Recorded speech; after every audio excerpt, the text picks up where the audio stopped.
पूर्वीची 26 जानेवारी आणि आत्ताची 26 जानेवारी यामध्ये मला तर खूप तफावत जाणवते.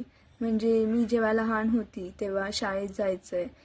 26 जानेवारी आहे उद्या ह्या एक्साइटमेंटनी झोप देखील यायची नाही. मग ते इस्त्रीचे कपडे घालून शाळेत जायचं. ती जी आपण एवढ्या दिवस प्रॅक्टिस केलेली असते लेझिमची वगैरे गाण्याची, ती सगळी एकदाच पाहायला मिळते. आपण ती सेलिब्रेट करतो. म्हणजे सगळीकडे ए मेरे वतन की लोगो किंवा वंदे मातरम सगळे सॉंग्स लागलेले असतात आणि 26 जानेवारी म्हणजे हा एक सण म्हणून सगळेजण साजरी करायचे.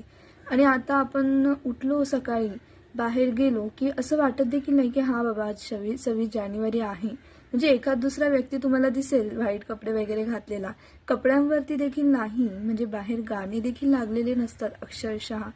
असं वाटतच नाही की 26 जानेवारी आहे. आणि आपण घरी आलो, घरी बसलो रिलॅक्स, इन्स्टा ओपन केलं, स्क्रोलिंग करत राहिलो की तेव्हा आपल्याला असं की आज 26 जानेवारी आहे. सगळी देशभक्ती जी काय आहे ती आपल्याला इन्स्टावरती स्क्रोल करत राहताना दिसून येते.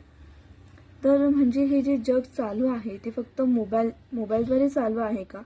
आपली जी देशभक्ती आहे ती फक्त मोबाईलपुरतीच आहे का? हा मला एक प्रश्न पडलेला आहे प्रत्यक्षात. तुम्हाला देखील असा अनुभव आलेला आहे का? नक्की मला सांगा.